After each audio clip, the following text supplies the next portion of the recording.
Selamat sore, Assalamualaikum warahmatullahi wabarakatuh. Jumpa lagi kita di Ngopas, ngobrol pendidikan santuy. Di edisi lanjutan ini kita kembali bersama Profesor Din Darlianto, salah satu pakar energi di Gadjah Mada University.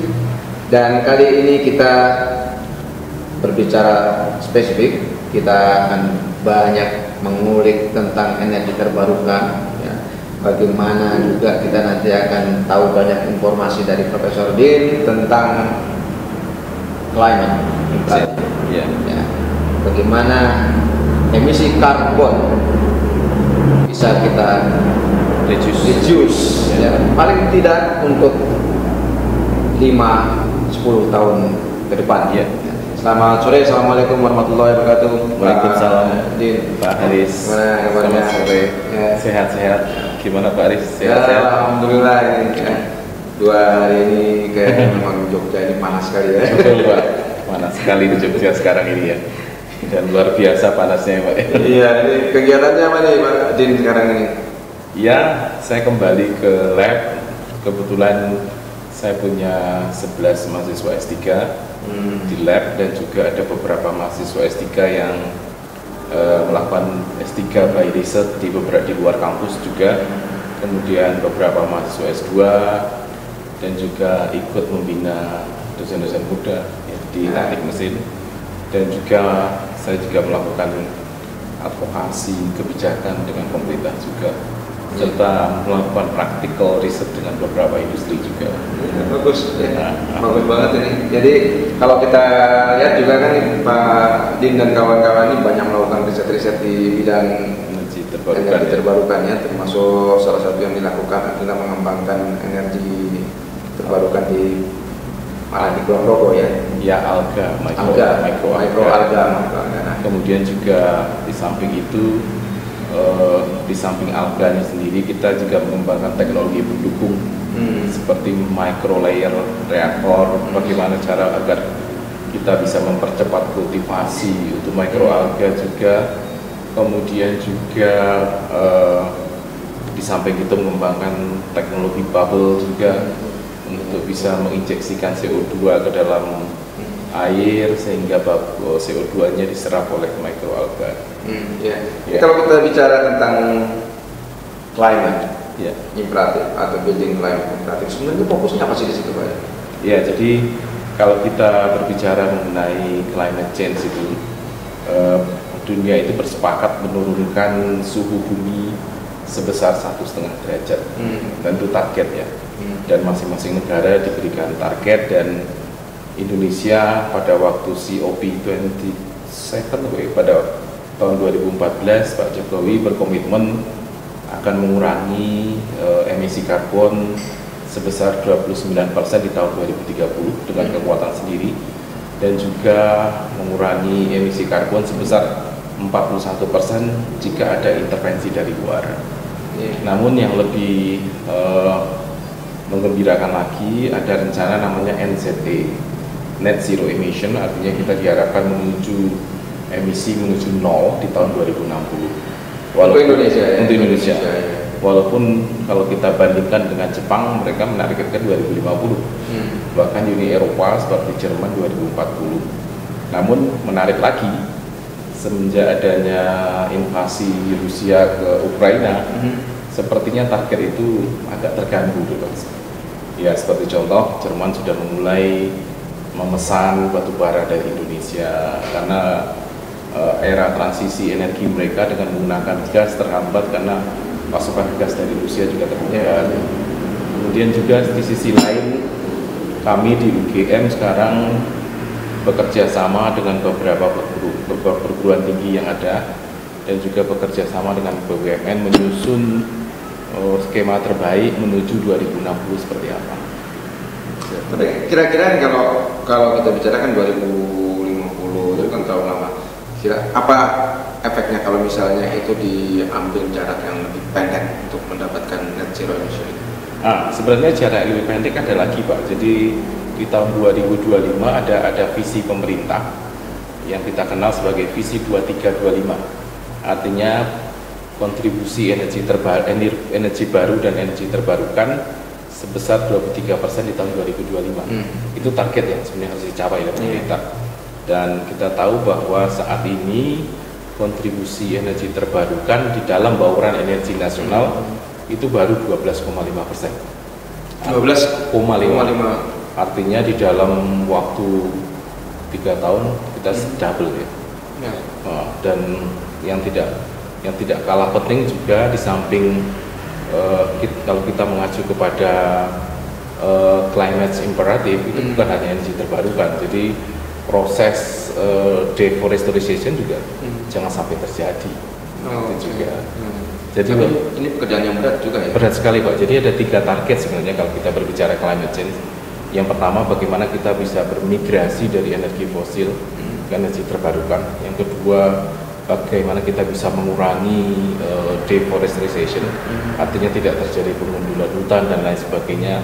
Dan yang ketiga, bagaimana dalam proses industrialisasi itu ada optimasi dari proses produksinya. Dan itu tiga proses yang perlu dikembangkan dalam menuju perbaikan dari climate imperative. Dan kita lihat sendiri kan beberapa negara maju itu memberikan penghargaan bagi sekelompok orang, sekelompok industri ataupun industri tertentu yang bisa mengoptimalkan proses produksinya.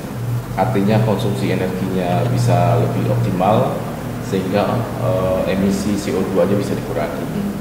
Nah, kalau kita bicara lebih jauh nih dari efek penggunaan teknologi, terutama kondisi sekarang dengan terjadinya perang Rusia Ukraina ini kan pasti juga akan membuat target zero net emission itu akan menjadi lebih lama lagi, gitu kan?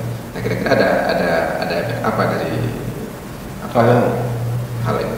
Kalau saya melihat malah dengan adanya invasi Rusia terhadap Ukraina, kita tahu bahwa harga energi di pasar global meningkat tajam ya. Seperti batu bara per tonnya hampir $300. Sementara minyak bumi di atas 130 US dollar per barrel. Artinya kalau kita hitung energi cost atau harga listrik sesuai dengan harga itu kan tentu sangat tinggi. Dan seharusnya pemerintah atau kita semua mengambil momentum pengembangan energi terbarukan lebih gencar lagi di saat ini. Karena kita tidak tahu kapan perang mau berakhir.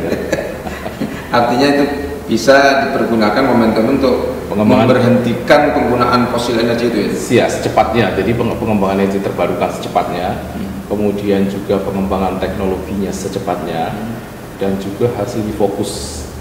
Jadi kalau kita lihat di beberapa negara gitu ya, mereka punya topik-topik riset yang fokus, bahkan seperti di Swedia ada satu perguruan tinggi hanya fokusnya di madu gitu. Nah, kita sekarang kalau saya melihat kondisi yang seperti ini, kedaulatan energi menjadi target besar pemerintah harusnya ya. Sehingga Kementerian Pendidikan Riset menjadikan riset-riset di bidang energi terbarukan yang lebih aplikatif itu mendapatkan perhatian khusus.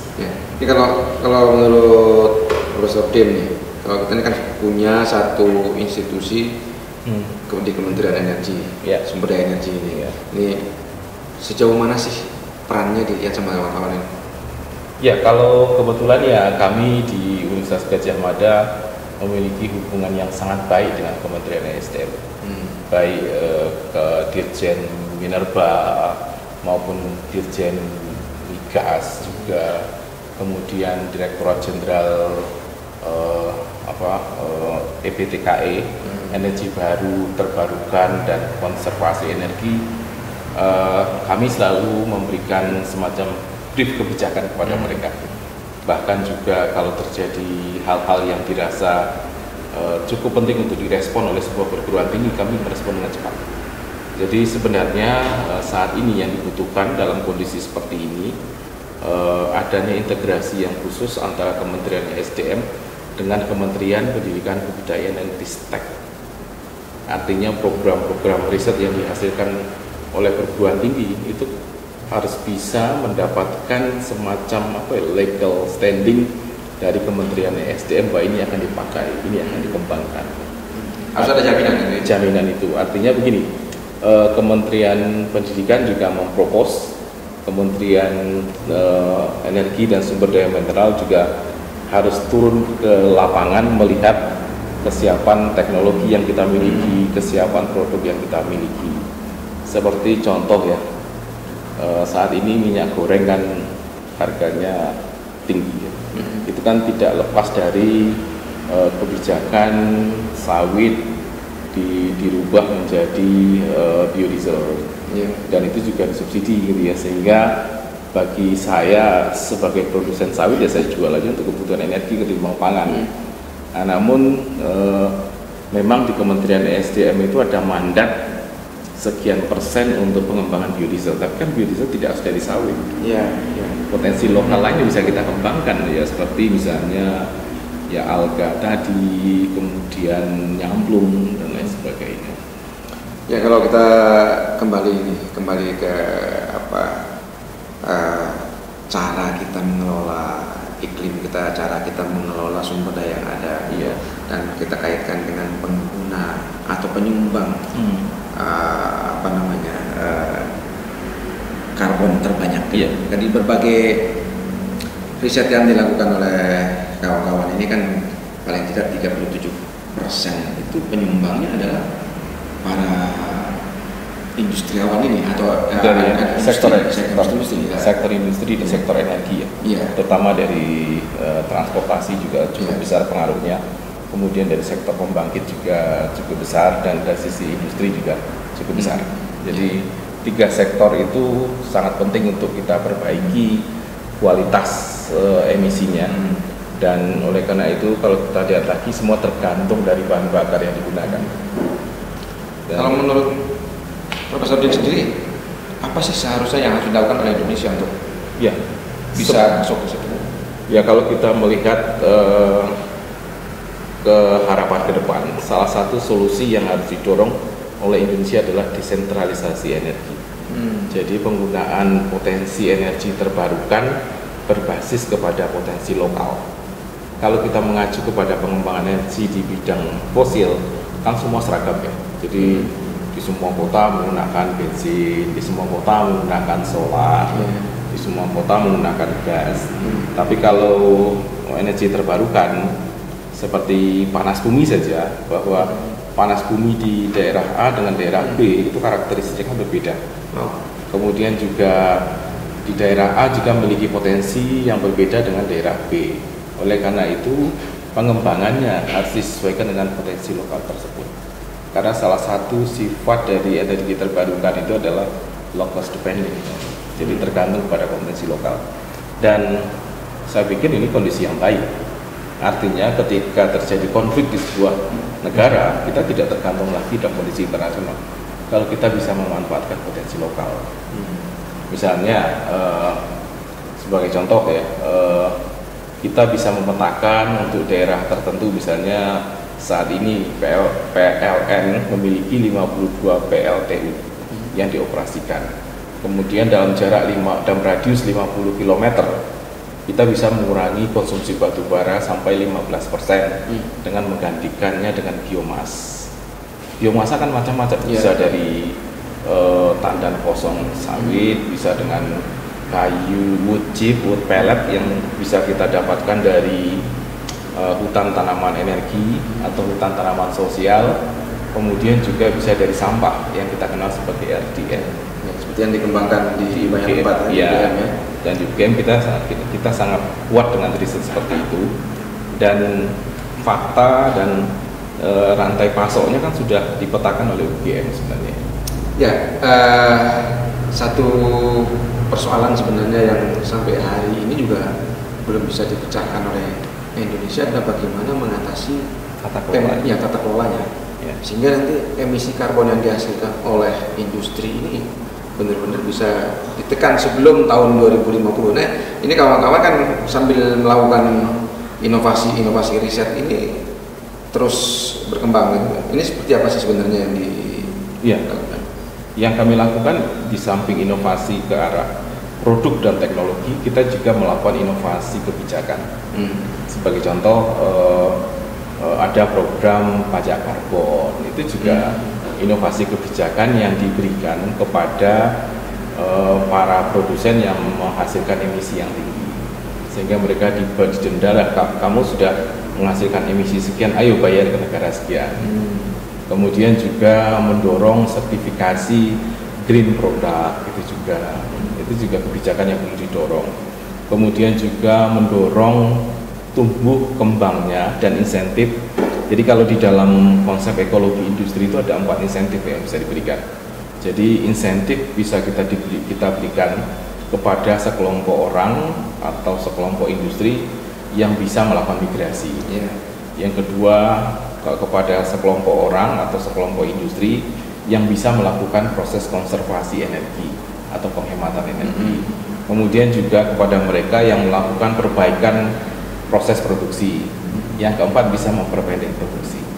Nah, ini langkah-langkah yang bisa diberikan kepada industrialis dari sisi kebijakan. Kemudian dari sisi teknologi ya sangat banyak sekali, Pak. Misalnya seperti yang terjadi di Solo saat ini, pembangkit listrik tenaga sampah. Itu perlu kita dorong. Dan juga kalau kita melihat dari sisi production cost, tentu harga energi yang dihasilkan itu masih lebih mahal daripada harga jual di PLN. Namun dibalik semua itu, dengan adanya konsep tipping fee yang bisa kita berikan kepada si pengembang, tentu akan mendorong pengembang untuk mengembangkan PLTS pembangkit listrik tenaga sampah lebih dalam. Itu lebih apa, dari sisi cost-nya juga akan lebih baik gitu ya. Itu juga seperti juga panas bumi juga, kita dorong panas bumi. Kemudian juga yang tidak bisa kita lupakan dari sektor transportasi adalah ke depan mulai 2040 kan electric vehicle mulai demandnya tinggi di Indonesia. Saya melihat jangan sampai kita hanya jadi konsumer semata. Oleh karena itu riset-riset mengenai teknologi baterai, kemudian mitigasi terhadap limbah baterai itu perlu dilakukan. Jangan sampai menimbulkan persoalan baru lagi. Persoalan baru di depannya nanti Pak Haris. Kemudian juga energi angin, kemudian bagaimana sistem hibrid. Dan kalau kita lihat pembangkit listrik tenaga bayu, pembangkit listrik tenaga surya itu kan listriknya intermittent ya. Artinya bagaimana kesiapan sistem kelistrikan nasional menerima kondisi intermittent itu juga perlu menjadi bagian dari inovasi anak bangsa harusnya. Yang menarik tadi dari diskusi kita itu kan ada reward and punishment dalam mengambil sebuah kebijakan, terutama apa yang harus diberikan bagi para pengendara, contohnya para sepeda motor atau mobil yang masih menggunakan energi fosil. Seperti contoh kan ada carbon tax tadi ya. Misalnya sebenarnya pemerintah sudah mulai mendorong dengan adanya carbon tax. Tapi kalau kita lihat angka yang ada saat ini, Pak, itu jauh lebih kecil dengan praktek internasional. Jadi kalau seandainya ada produsen nakal ataupun penjual yang nakal, ya dia jual aja dengan kondisi sekarang, toh harganya carbon tax-nya sangat mahal, sangat murah sekali ya. Ini juga tantangan Indonesia ke depan ini. Profesor Din, ini kalau kita kembali lagi kepada bagaimana melakukan pengurangan emisi ya. Ini kan sekarang di banyak negara juga sudah dilakukan apa yang disebut dengan decarbonize, decarbonize. Kemudian bagaimana juga melakukan pengembangan smart building melalui pembangunan kondominium dan sebagainya. Ini seperti apa sebenarnya ini? Ya, kalau kita lihat kan di dunia internasional itu dikenal sebagai BHE, bangunan hemat energi. Dan juga sebagai contoh di Jakarta sudah banyak sekali kan bangunan hemat energi. Dan di dalam prakteknya saya pikir di Indonesia juga akan masuk seperti itu. Ada istilahnya sertifikasi untuk bangunan. Dan juga sertifikasi untuk bangunan itu bukan hanya mereka mengandalkan sistem bagaimana memanfaatkan energi seefisien mungkin, kemudian juga bagaimana menghilangkan konsumsi energi serendah mungkin, bukan hanya itu, namun juga sertifikasi yang menyangkut perilaku, sehingga Misalnya saya sebagai seorang teknisi dalam sebuah bangunan tersebut, ketika ada sebuah tempat yang menggunakan sistem manual, saya on off sebuah lampu, itu juga bagian dari tugasnya itu. Dan sertifikasi itu tidak hanya bangunannya saja, namun juga behavior daripada si pengelola. Ya, tapi ini kalau kita bicara smart building sendiri ya, itu seberapa besar sih sebenarnya kontribusinya di dalam pengurangan emisi itu? Kalau untuk smart building, kontribusinya tidak terlalu besar jika dibandingkan dengan transportasi. Namun kita tahu bahwa building itu mengkonsumsi listrik selama ini kan masuk dalam jaringan sistem kelistrikan negara. Dan di beberapa tempat seperti di Indonesia, lebih dari 60% sistem kelistrikan negara menggunakan batu bara. Sehingga harapannya kalau kita bisa mendesain atau menggunakan smart building dengan konsumsi energi yang rendah, artinya kita mengurangi ketergantungan ke dalam jaringan listrik negara yang menggunakan energi fosil tadi. Itu maksudnya seperti itu. Ya, itu artinya ada keinginan kita untuk mendorong masyarakat melakukan migrasi penggunaan energi gitu. Iya, bukan migrasi, artinya mengurangi ketergantungan kita terhadap fosil yang dihasilkan oleh sistem kelistrikan negara. Nah, dan sistem kelistrikan negara itu kita dorong untuk menggunakan energi terbarukan sebagai power sources-nya. Itu yang kedua. Yang ketiga, mendorong sistem kelistrikan negara dan sistem transportasi itu menggunakan bauran energi yang berasal dari energi terbarukan. Nah, jadi bangunan hemat energi itu berarti di samping supply energi itu bangunan itu menggunakan energi terbarukan, seperti di beberapa tempat menggunakan solar cell atau sel surya gitu ya. Ya, seperti di gedung-gedung yang mahal itu mereka memiliki pembangkit listrik tenaga surya sendiri gitu. Kemudian juga smart building itu di samping dia mencukupkan kebutuhannya dari listrik yang dia miliki, dia juga bisa menjual kepada jaringan negara juga. Apa sebenarnya yang membedakan kalau kita bicara tentang smart building? Lalu sekarang juga ada kan dikembangkan juga yang disebut dengan single building segitu. Ya, kalau smart building itu begini, Pak. Di dalam sistem yang terdapat di bangunan itu, dia bisa mendeteksi ulang kapan energi supply itu dilakukan atau tidak. Sedangkan yang di single building yang terjadi saat ini adalah bahwa dia mencukupkan kebutuhan energinya berdasarkan suplai yang masuk. Kalau smart building tidak, dia tahu kapan dia butuh suplai energi atau tidak. Kemudian seperti contoh di sebuah ruangan ini kita kan tidak perlu menghidupkan lampu-lampu karena suplai cahaya dari luar cukup. Kemudian juga sebenarnya kita tidak perlu memberikan air conditioning yang terlalu dingin di sini karena sesuai dengan metabolisme tubuh. Si smart building itu bisa mendeteksi sendiri. Oleh karena itu pengembangan energi terbarukan untuk smart building itu juga terintegrasi dengan pengembangan IT juga. Artinya ini kan juga bergantung pada bagaimana kita mengembangkan konsep digital. Ya, itu digitalization ada di sana. Ya. Ini kawan-kawan di Pusat Studi Energi sendiri sudah melakukan ini sejauh apa? Ya, di Pusat Studi Energi UGM itu kita punya satu grup riset tentang itu. Ya, ada rekan-rekan dari teknik arsitektur gitu ya. Kemudian juga teknik fisika. Kemudian juga dari pemilihan material bangunan yang hemat energi juga. Kemudian dari teknik sipil. Kemudian juga ada keterlibatan teman-teman sosial yang bisa menghitung dengan baik gitu ya. Dan tidak lupa juga dari teknik mesin juga ikut melakukan riset ini juga. Ya, problem ini kalau kita kembali ke pengambil kebijakan kita, terutama di Kementerian SDM, sebenarnya apa sih yang prioritas yang harus dilakukan untuk 2, 3, atau 4 tahun ke depan? Kalau saya yang paling penting adalah satu hal yang belum terlihat adalah strategi kita dalam transisi energi belum ada, Pak. Jadi kalau misalnya Pak Haris melihat di Jerman ada namanya energi Wende. Ya. Jadi langkah 1 apa, 2 apa, 3 apa, kemudian dalam 5 tahun bagaimana posisi gas mereka, kemudian bagaimana mereka melakukan retirement dari nuklir power plant-nya, kemudian meningkatkan energi angin, kemudian mendorong biodiesel mereka, itu juga sudah terpetakan.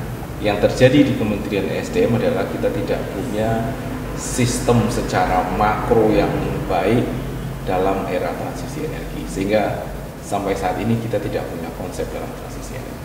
Jadi perlu harus segera dilakukan lebih serius ya. Karena kan begini, kita menuju visi 23% di tahun 2025, tapi menuju itu strateginya bagaimana itu enggak ada.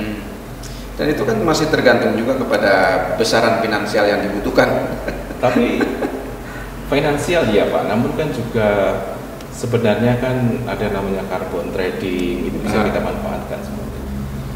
Jadi international benchmark bisa kita lakukan, kemudian finansial untuk carbon trading juga, dan ya yang perlu kita garis bawahi, jangan sampai kita mendorong pengembangan energi terbarukan tapi mengorbankan industri nasional kita. Itu. Artinya kan begini, desain konstruksi yang dilakukan oleh baik itu di pengembang perumahan maupun pengembang dalam pengertian yang umum yang luas gitu, itu harus benar-benar terintegrasi ya, terintegrasi untuk semua kementerian dan lembaga. Kalau di Jogja sendiri seperti apa Pak? Ya, kalau di Jogja merupakan provinsi yang memiliki RUED, Pak, Rencana Umum Energi Daerah. Tidak banyak provinsi yang punya, dan Jogja sudah punya. Kemudian Jogja, kami pernah melakukan studi mengenai indeks ketahanan energi Jogja, dan menarik, angkanya 0 sampai 1. Indeks ketahanan energi Jogja itu 0,6 lebih, 6,9 ya. Artinya tertinggi. Kemampuan Jogja, karena walaupun di Jogja tidak punya pembangkit listrik, artinya kemampuan Jogja untuk memberikan energi kepada masyarakatnya berada pada angka yang cukup baik. Saat ini angka itu cukup relatif tinggi di tingkat nasional. Kalau menurut Profesor Din dan kawan-kawan lah di UGM dan di Pusat Energi, apa sih sebenarnya yang harus dilakukan untuk memonitor konsumsi energi? Kita salah satu kelemahan di kita begini Pak, kita punya kebijakan ya, namun kita tidak punya dashboard. Seberapa besar kebijakan itu efektif atau tidak? Tahu-taunya dievaluasi akhir tahun, oh ternyata kita tidak mencapai target, oh kita melewati target. Jadi kan itu sebenarnya bukan segala sesuatu by design ya. Desain ada, namun controlling terhadap desain itu tidak ada. Jadi kalau kita lihat begini ya, bahkan di beberapa negara itu kita bisa lihat posisi EBT mereka berapa persen hari ini, kemudian posisi dari EBT itu kontribusi terhadap GDP berapa persen. Mereka punya dashboard seperti itu, dan di dashboard itu merupakan bagian dari kontrol terhadap kebijakan yang diambil dan merupakan pertanggungjawaban pemerintah kepada publik. Di kita belum ada. Oke sahabat Tristan dan para pemirsa di seluruh Indonesia, di seksi yang akan datang atau di bagian yang akan datang kita juga akan bicarakan tentang bagaimana sebenarnya sistem yang dibangun di dalam transisi energi ini. Dan Profesor Din, sebelum kita akhiri sesi kali ini ya, di sesi diskusi kali ini ada yang ingin disampaikan? Ya, terima kasih Pak Haris. Seperti yang saya sampaikan tadi bahwa pengembangan energi terbarukan itu integrasinya cukup kuat dengan target kita mendorong Indonesia dalam rangka mengurangi emisi CO2, itu satu.